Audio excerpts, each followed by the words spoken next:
All right, let's dive right in. Today, we're going on a little journey into the very nature of your reality. Or maybe it's better to say your brain's version of it. Get ready, because you might start to question everything you see, hear, and feel. So let me just ask you this, straight up. Can you actually trust your senses? I mean, most of us would say yes, right?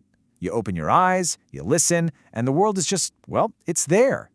But what if I told you that's not the full story? In fact, it's not even close. Okay, so this right here, this is the core idea we all get wrong. We have this common belief that our senses are like perfect little video cameras, just passively recording an objective reality. But the truth is so much weirder.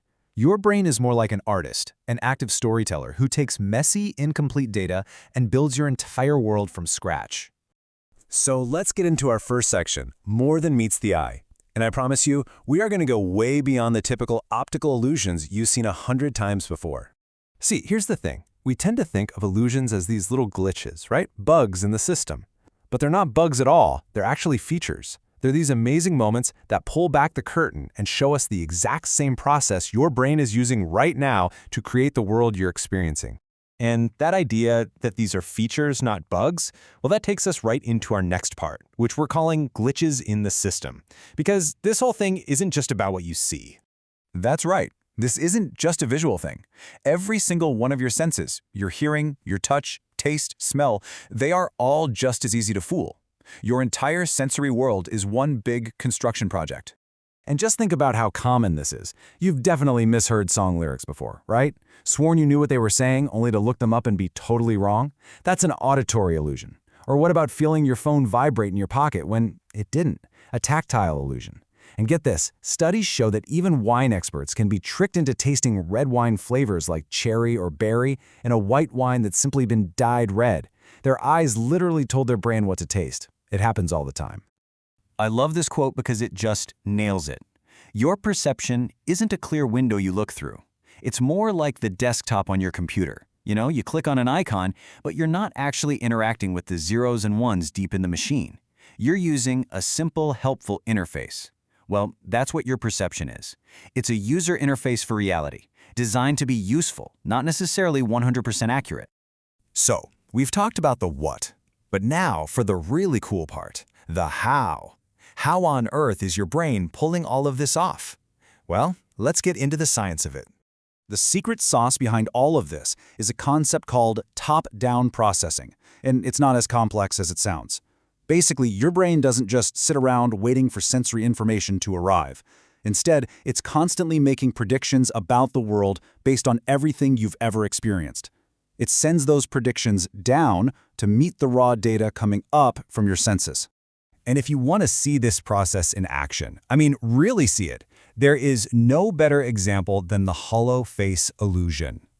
This one is just a fantastic, almost unbelievable demonstration of your brain's predictions literally steamrolling what your eyes are telling it. Okay, let's break down how this works. Step 1, the raw data. Your eyes are looking at the inside of a mask. It's hollow, it's concave. Simple enough.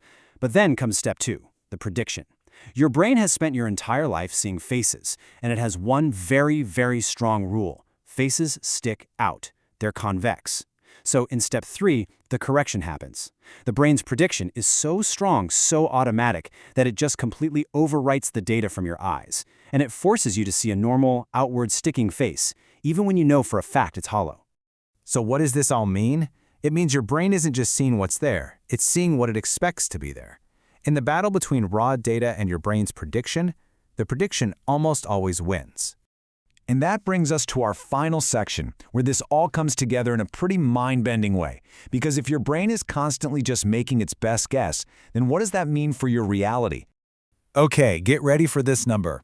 Some neuroscientists estimate that as much as 90% of what you perceive isn't coming from your senses at all, it's being generated internally.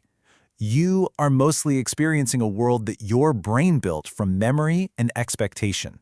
And that is the ultimate takeaway here. Let that one sink in for a moment. You are not experiencing the world directly. You are experiencing a constantly updated, beautifully detailed story that your brain is telling you about the world. There's this incredible idea in neuroscience that we're all living in a controlled hallucination. Now, that sounds wild, I know. But it's not a chaotic, random hallucination. It's controlled. It's constantly being checked and tweaked by that little trickle of information from our senses. You see, the whole point of this system isn't to show you the objective truth. The point is to be useful, to help you navigate the world and, well, stay alive. And so, that's where I want to leave you, with this final thought. If your entire conscious experience is just your brain's best guess, built on your past experiences, what tiny assumptions are baked into that guess? What details is your brain filling in for you, and what might it be guessing wrong, right at this very moment? Something to think about. Thanks for tuning in.